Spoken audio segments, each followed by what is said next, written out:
Mechanical mechatronics படிப்புகள் குறித்த சந்தேகங்களுக்கு விளக்கமளிக்கும் சிறப்பு கற்க கசடர நிகழ்ச்சிக்கு மீண்டும் உங்களை வரவேற்கிறோம். நம்முடன் கல்வி ஆலோசகர் ஜெயபிரகாஷ் காந்தி இருக்கிறார். தற்போது தங்களுடைய சந்தேகத்தை கேட்டு தெரிந்து கொள்வதற்காக பல நேயர்கள் காத்திருக்கிறார்கள். முதலில் நாமக்கல்லைச் சேர்ந்த ஸ்ரீராம்.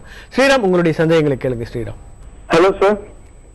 கேளுங்க சார். ஸ்ரீராம் சார், என் பேர் ஸ்ரீராம் சார். நான் நாமக்கல்ல பேசுறேன். சொல்லுங்க சார். நீங்க சாண்ட்விச் கோர்ஸ் பத்தி நிறைய சொன்னீங்க சார் முன்னாடி.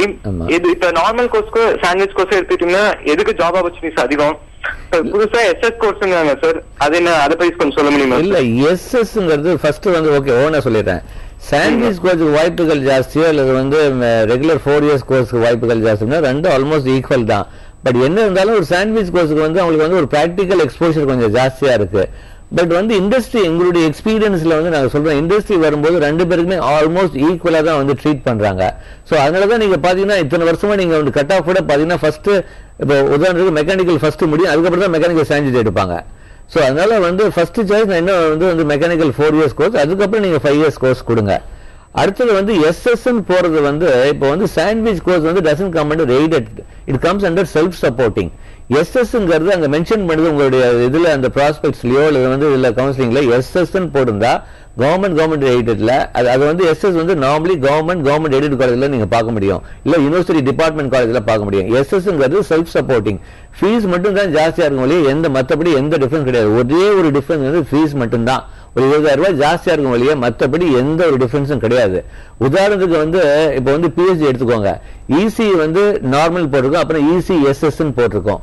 நீங்க பாத்தீங்கன்னா ஒரே கிளாஸ்ல வந்து இசி ரெகுலர் எய்டட்ல படிக்கணும்னா அதே கிளாஸ் உட்காந்துருப்பான், எஸ்எஸ் உட்காந்து அதே கிளாஸ் உட்காந்துருப்பான். எஸ்எஸ்க்கு தனி கிளாஸ் கிடையாது, எய்டடுக்கு தனி கிளாஸ் கிடையாது, ரெண்டுமே ஒண்ணு. ஃபீஸ் மட்டும் தான் டிஃபரன்ஸ், அதே வாத்தியார் தான் வருவாங்க, அதே சிலபஸ் அதே தான்.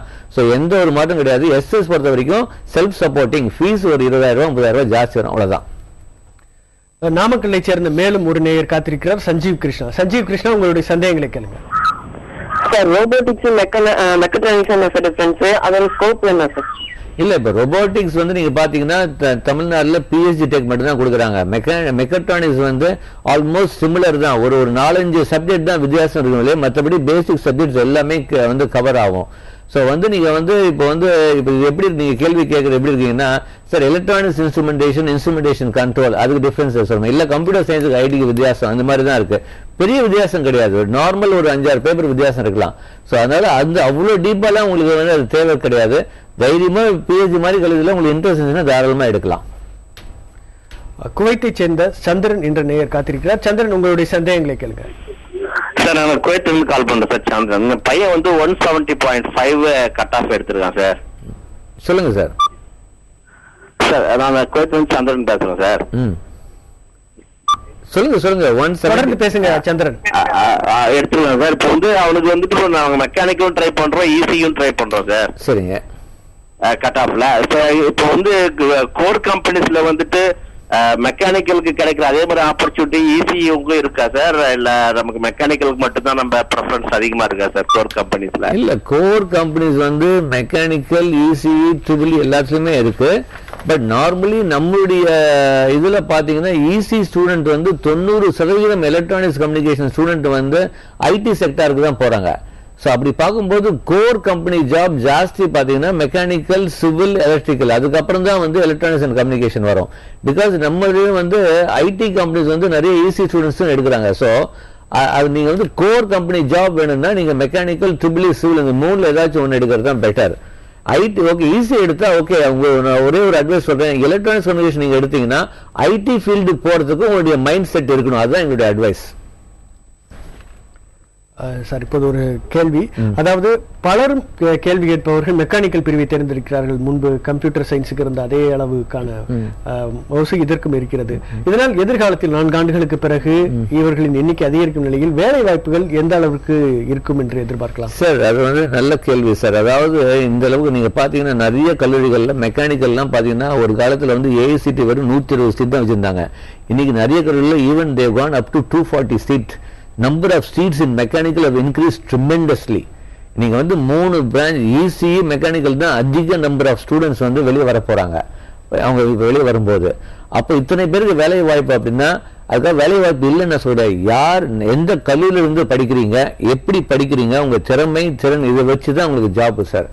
நல்ல திறமையும் திறனும் இருந்தால் எந்த ஃபீல்டையும் சாதிக்க முடியும். சார், இப்போ மெக்கானிக்கல் மெக்காட்ரானிக்ஸ் முடித்தவர்களுக்கு உயர்கல்விக்கு வாய்ப்பு என்னென்ன வாய்ப்புகள் இருக்கின்றன? மெக்கானிக்கல் படிங்களுக்கு நிறைய வாய்ப்பு இருக்கு சார். இப்போ நீங்க பாத்தீங்கன்னா எனர்ஜி செக்டார் வந்து growthல இருக்கு சார். நீங்க வந்து நம்ம பேப்பர் தந்தா power, energy, renewable energy. So mechanical student வந்து can go for thermal engineering, energy engineering, renewable energy, இந்த மாதிரி கோர்சஸ் எடுக்கலாம். அவங்க வந்து டிசைன்ல இருந்துச்சுன்னா கேட் கேம் அந்த மாதிரி எடுக்கலாம், ப்ராடக்ட் டிசைன் எடுக்கலாம். இல்ல ஆட்டோமொபைல் டிசைன் பண்ணோம் அப்படின்னா ஒரு மெக்கானிக்கல் ஸ்டூடெண்ட்ஸ் என்ன பண்ணணும், செகண்ட் இயர்ல இருந்து சீட் எக்ஸாம் ஒன்று இருக்கு சார். நிறைய பேருக்கு பாவம் இதெல்லாம் தெரிய மாட்டேங்குது. அவங்க வந்து நிறைய பேர் பசங்களாம் வந்து சொல்லுவாங்க, சார் நான் வந்து ஏரோப்ளேன் டிசைன் பண்ணும், கார் டிசைன் பண்ணும், அதுக்காக தான் நான் மெக்கானிக்கல் எடுக்கிறேன்னு. பட் அவங்களுக்கு என்ன அடுத்த ஸ்டேஜ் என்ன அப்படின்னு தெரிய மாட்டேங்குது. அதுக்கு வந்து அவங்க என்ன பண்ணணும்னா சீட் எக்ஸாம் இருக்கு sir, common entrance for engineering design, CEED. இப்போ அது கூகுளே சர்ச் பண்ண அந்த எக்ஸாம் பத்தி எல்லாம் வரும். செகண்ட் இயர்ல இருந்து அது கொஞ்சம் ப்ரிப்பேர் பண்ணும் சார். ஒவ்வொரு வருஷம் அந்த எக்ஸாம் வந்து IIT நடத்துறாங்க. IITல வந்து மேல் படிப்புக்காக எம் டிசைன் ஒரு கோர்ஸ் இருக்கு, master of design, M.DES, master of design. அந்த கோர்ஸுக்கு மிகப்பெரிய வாய்ப்பு இருக்கு. அது வந்து டிசைன் கோர்ஸ், ப்ராடக்ட் டிசைன்ல வாய்ப்பு இருக்கு, ஆட்டோமொபைல் டிசைன்ல இது மாதிரி பண்ணலாம். இல்ல சில யூனிவர்சிட்டிஸ்லாம் இருக்கு. உதாரணத்துக்கு இந்தியாவில் வந்து university of petroleum and energy studies இருக்கு டேராடூன்ல. அவங்க வந்து ஆட்டோமொபைல் டிசைன் கோர்ஸே வச்சிருக்காங்க. அதாவது B மெக்கானிக்கல் முடிச்சுட்டு M.Techல பண்றது. ஸோ இந்த மாதிரி அவங்க வந்து கொஞ்சம் பட் அவங்க ப்ரிப்பேர் பண்ணும் சார். செகண்ட் இயர்ல இருந்து அதுக்கு வேண்டிய எக்ஸாமுக்கு என்னென்ன எக்ஸாம்ஸ் இருக்கோ அது தகுந்த மாதிரி ப்ரிப்பேர் பண்ணா மேல் படிக்கு நல்ல வாய்ப்பு இருக்கு சார். பல்வேறு சந்தேகங்களுக்கு விளக்கம் அளித்திருக்கிறீர்கள். அதற்கு முன்பாக ஒரு செய்தியை பார்த்து விடலாம். பொறியியல் கல்லூரிகள், மருத்துவக் கல்லூரிகள் மட்டுமல்லாமல் கலை அறிவியல் கல்லூரிகள், மேலாண்மை கல்வி நிறுவனங்கள், ஆசிரியர் பயிற்சி நிறுவனங்கள் போன்றவற்றை மாவட்ட வாரியாக பார்த்து வருகிறோம். அந்த வகையில் தூத்துக்குடி மாவட்டத்தில் உள்ள கல்லூரிகள் குறித்து இப்போது பார்க்கலாம். தூத்துக்குடி மாவட்டத்தில் கலை மற்றும் அறிவியல் கல்லூரிகள் 16 உள்ளன. 12 பொறியியல் கல்லூரிகளும் ஓர் அரசு மருத்துவக் கல்லூரியும் இருக்கின்றன. 7 பாலிடெக்னிக் கல்லூரிகளும் 22 ஆசிரியர் பயிற்சி நிறுவனங்களும் உள்ள தூத்துக்குடியில் ஹோட்டல் மேனேஜ்மெண்ட் படிப்பை ஒரு நிறுவனமும், மேலாண்மை படிப்புகளை 3 கல்லூரிகளும் அளித்து வருகின்றன. 16 கலை மற்றும் அறிவியல் கல்லூரிகளில் தூத்துக்குடியில் உள்ள வ.உ. சிதம்பரம் கல்லூரி, கோவிந்தம்மாள் ஆதித்தனார் மகளிர் கல்லூரி உட்பட 10 கல்லூரிகள் அரசு உதவியுடன் செயல்பட்டு வருபவை. 12 பொறியியல் கல்லூரிகளில் தூத்துக்குடியில் உள்ள university of VOC college of engineering மட்டுமே அரசு பொறியியல் கல்லூரியாகும். தூத்துக்குடியில் ஓர் அரசு மருத்துவக் கல்லூரியும் உள்ளது. Infant Jesus College of Engineering, Kamaraj College, National Engineering College ஆகியவை மட்டுமே மேலாண்மை படிப்புகளை வழங்கி வருகின்றன. தூத்துக்குடியில் உள்ள அரசு பாலிடெக்னிக் கல்லூரி, எட்டயபுரத்தில் உள்ள பாரதியார் நூற்றாண்டு நினைவு மகளிர் பாலிடெக்னிக் கல்லூரி உட்பட 7 பாலிடெக்னிக் கல்லூரிகள் தூத்துக்குடி மாவட்டத்தில் இயங்கி வருகின்றன. விளாத்திக்குளம் தாலுகாவில் உள்ள ஸ்ரீ ஜெயராம் ஆசிரியர் பயிற்சி நிறுவனம், தூத்துக்குடியில் உள்ள அண்ணம்மாள் காலேஜ் ஆஃப் எஜுகேஷன் ஆகிய மகளிர் ஆசிரியர் பயிற்சி நிறுவனங்கள் உட்பட 22 நிறுவனங்கள் B.Ed மற்றும் கல்வியியல் படிப்புகளை வழங்கி வருகின்றன.